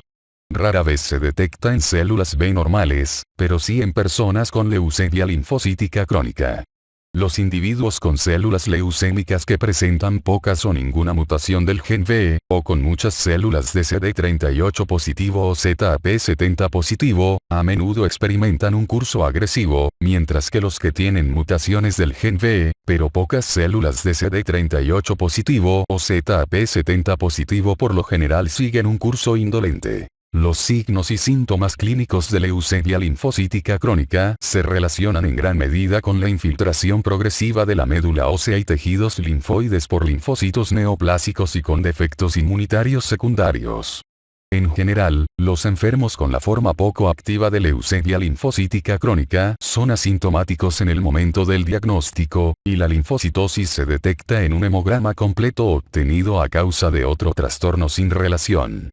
A medida que la enfermedad avanza, los ganglios linfáticos aumentan de tamaño poco a poco y otros ganglios son afectados, a veces en zonas poco comunes, como el cuero cabelludo, órbitas, faringe, pleura, tubo digestivo, hígado, próstata y gónadas.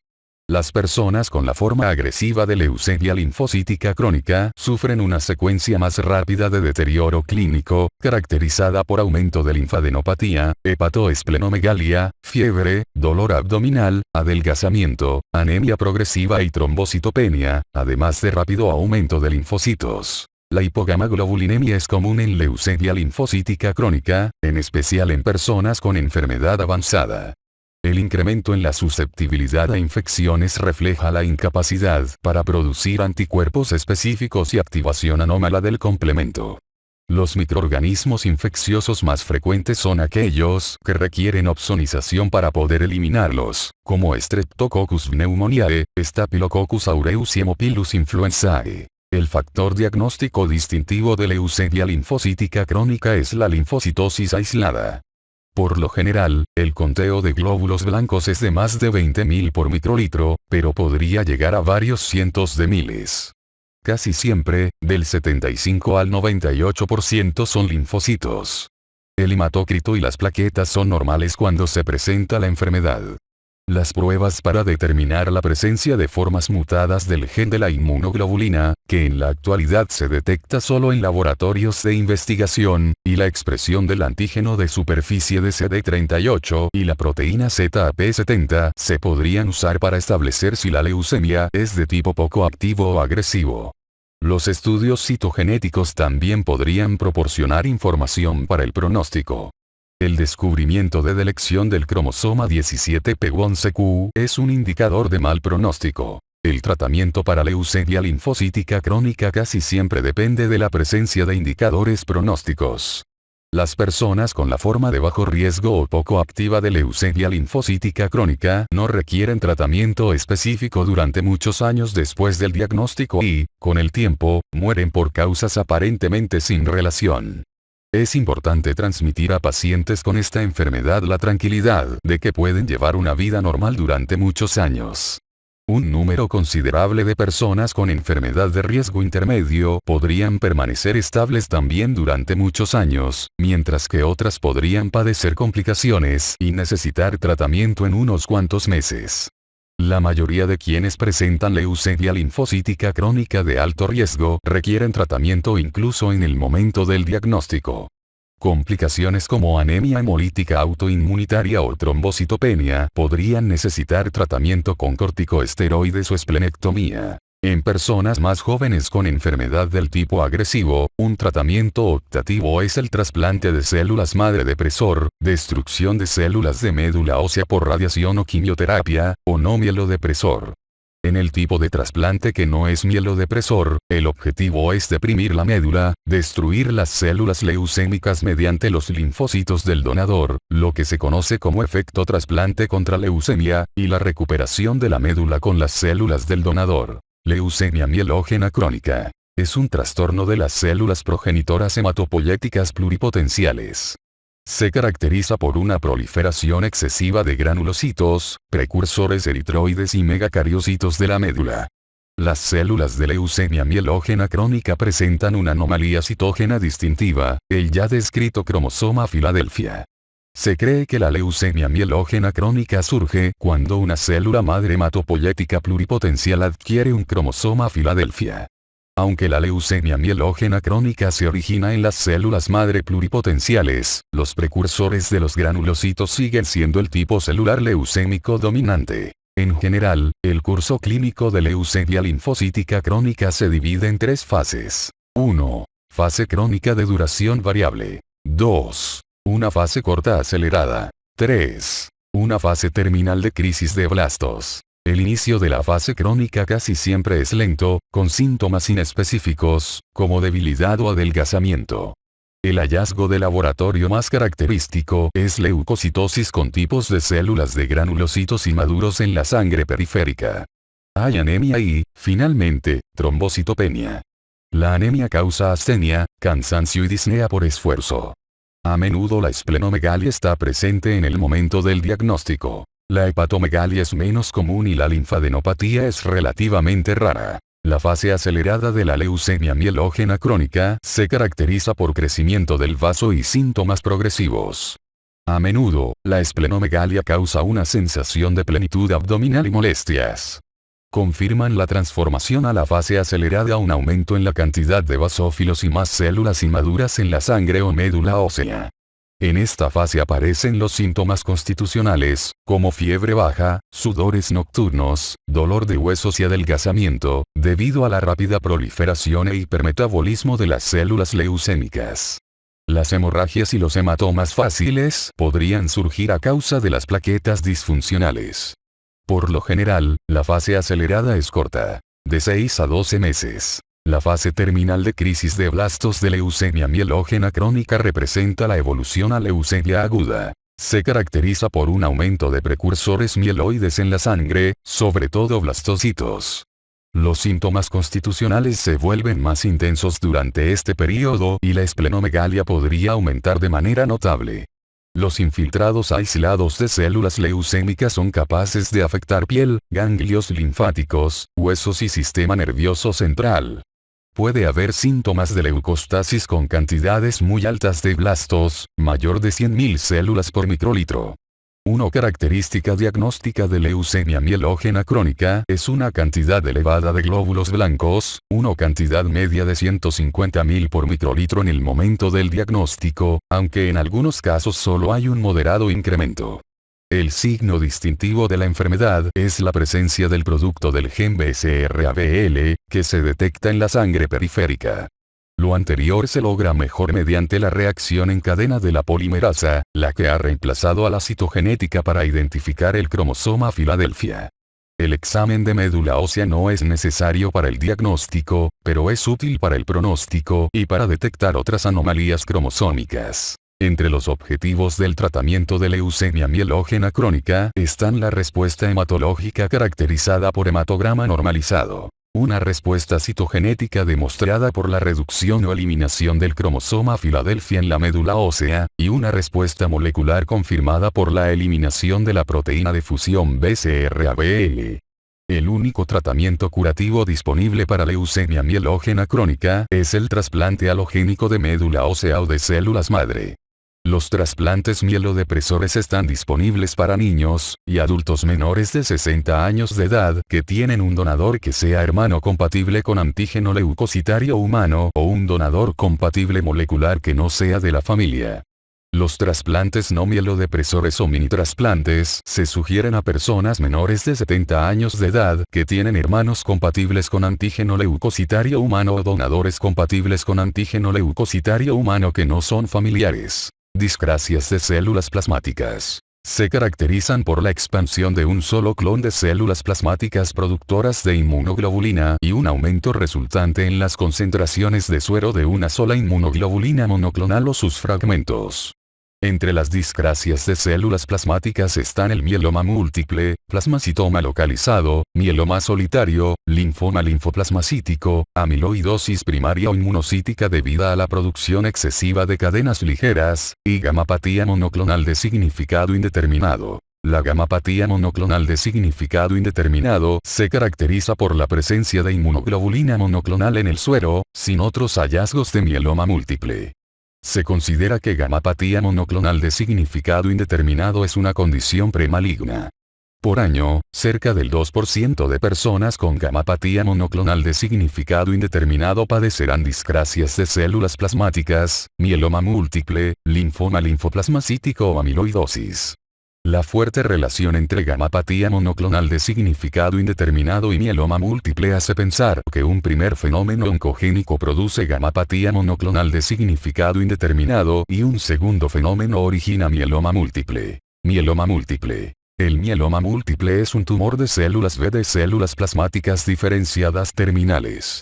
Alrededor de 21.700 nuevos diagnósticos de mieloma múltiple se establecieron en Estados Unidos en 2012 y casi 10.710 personas con mieloma múltiple fallecieron ese año.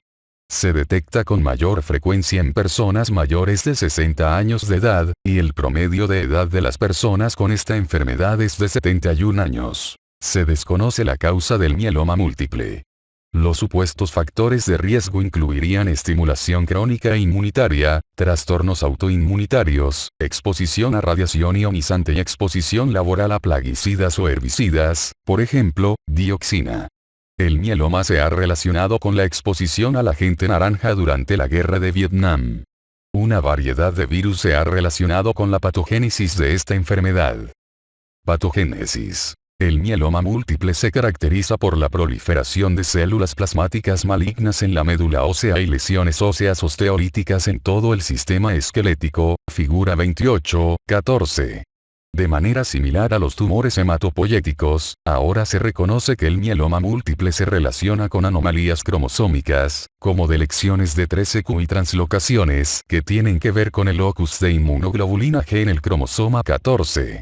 Una pareja de fusión es un gen del receptor del factor de crecimiento de fibroblastos en el cromosoma 4, el que está truncado para producir un receptor activo constitutivamente. Los cambios también se observan en el microambiente de la médula ósea, incluso la inducción de angiogénesis, la supresión de la inmunidad mediada por células y el desarrollo de ciclos de señalización paracrina que requieren citocinas como interleucina 6 y factor de crecimiento vascular endotelial. Otros factores de crecimiento que se relacionan con el mieloma múltiple son el factor estimulante de colonias de granulocitos, interferón alfa e interleucina 10, entre otros. Se cree que en el mieloma múltiple las lesiones en hueso tienen que ver con aumento en la expresión por parte de los osteoblastos del activador del receptor del ligando del factor kappa B nuclear, RANKL. Una de las características resultantes de los osteoclastos proliferantes en el mieloma múltiple es la producción sin regulación de un anticuerpo monoclonal conocido como proteína M, porque en la electroforesis de proteínas se detecta como un pico de M. La mayoría de las veces, la proteína M es inmunoglobulina G, 60%, o inmunoglobulina A, 20 al 25%. En el restante 15 al 20% de los casos, las células plasmáticas producen solo proteínas anómalas, denominadas proteínas de Bence-Jones, que constan de cadenas ligeras de la molécula de inmunoglobulina. Debido a su bajo peso molecular, las proteínas de Bence-Jones son rápidamente excretadas en la orina. Manifestaciones clínicas. En el mieloma múltiple los principales lugares afectados son huesos y médula ósea. Además de la proliferación anómala de células plasmáticas de la médula, existe proliferación y activación de osteoclastos, lo que ocasiona resorción y destrucción óseas, figura 28.15. Este aumento en la resorción ósea predispone a la persona a fracturas patológicas e hipercalcemia. Las paraproteínas secretadas por las células plasmáticas a veces aumentan la viscosidad de los líquidos corporales y se podrían descomponer en amiloides, una sustancia proteinácea que se deposita entre las células, causando insuficiencia cardíaca y nefropatía. Aunque el mieloma múltiple se caracteriza por la excesiva producción de inmunoglobulina monoclonal, por lo general están deprimidas las concentraciones de inmunoglobulinas normales. Esto contribuye a una susceptibilidad general a infecciones bacterianas recurrentes. Además, las células plasmáticas malignas forman plasmacitomas, tumores de células plasmáticas, en hueso y lugares de tejido liso. El sitio más común de plasmacitomas de tejido liso es el tubo digestivo. La formación de plasmacitomas en hueso se relaciona con destrucción ósea y dolores locales. Las lesiones osteolíticas y las fracturas pueden observarse en huesos axiales del esqueleto y huesos largos proximales.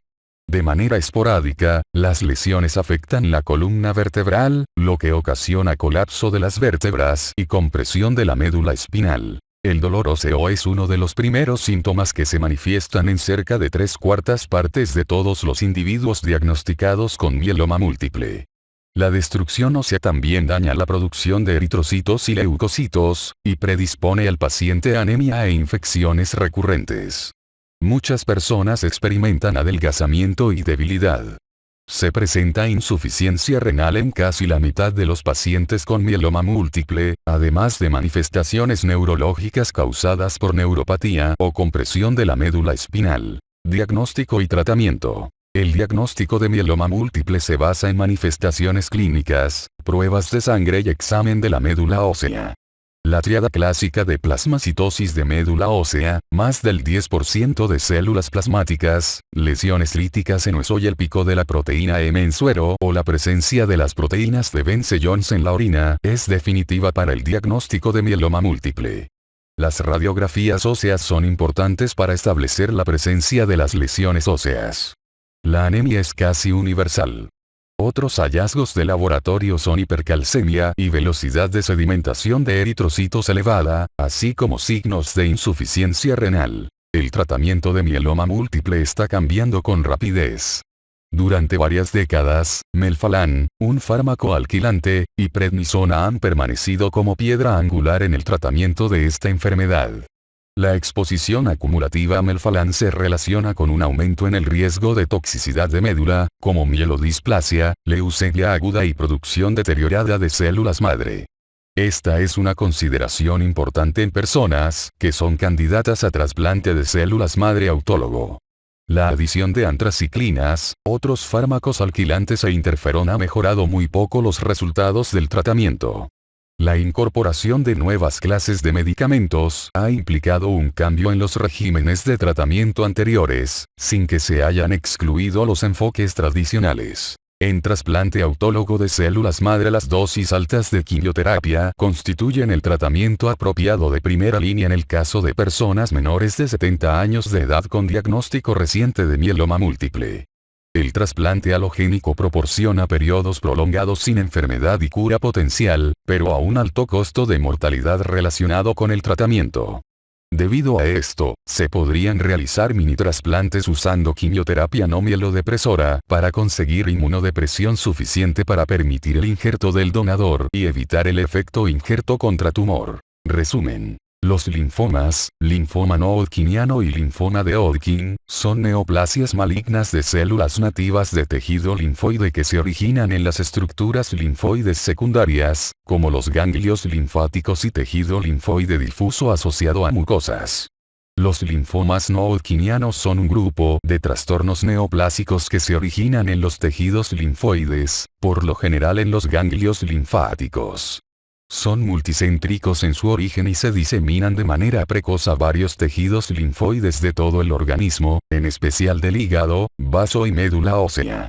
El linfoma de Hodgkin se caracteriza por crecimiento indoloro y progresivo de un solo ganglio o grupo de ganglios. Se cree que se originan en una zona del sistema linfático y, si no se trata, se propaga en toda la red linfática. Las leucemias son neoplasias malignas de las células precursoras hematopoyéticas que se originan en la médula ósea. Se clasifican según el tipo celular, es decir, linfocíticas o mielocíticas, y en agudas o crónicas. Las leucemias linfocíticas se relacionan con linfocitos inmaduros y sus progenitores que se originan en la médula ósea pero que se infiltran en vaso, ganglios linfáticos, sistema nervioso central y otros tejidos.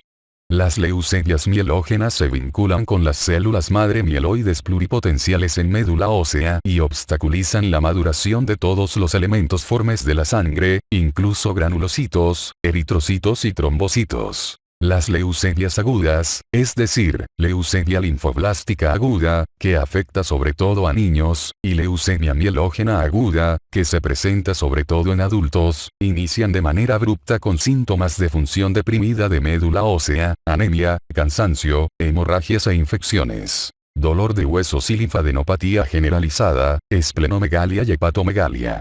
Las leucemias crónicas, que afectan sobre todo a adultos, tienen un inicio más insidioso. La leucemia linfocítica crónica a menudo tiene el curso clínico más favorable, por lo que muchas personas viven tiempo suficiente para morir por otras causas sin relación. El curso de la leucemia mielógena crónica es lento y progresivo, y se transforma a un curso parecido al de leucemia mielógena aguda. El mieloma múltiple es una discrasia de células plasmáticas que se caracteriza por la expansión de un solo clon de células plasmáticas que producen inmunoglobulina, por lo que hay un aumento en las concentraciones séricas de una sola inmunoglobulina monoclonal o de sus fragmentos. Los principales lugares afectados con mieloma múltiple son hueso y médula ósea. Además de la proliferación anómala de células plasmáticas de la médula, hay proliferación y activación de osteoclastos que causan resorción y destrucción óseas, lo que a la vez predispone a un aumento en el riesgo de fracturas patológicas y surgimiento de hipercalcemia. Las paraproteínas secretadas por las células plasmáticas podrían causar un aumento en la viscosidad de los líquidos corporales y desdoblarse en amiloides, una sustancia proteinácea que se deposita entre las células, lo que puede provocar insuficiencia cardíaca y neuropatía.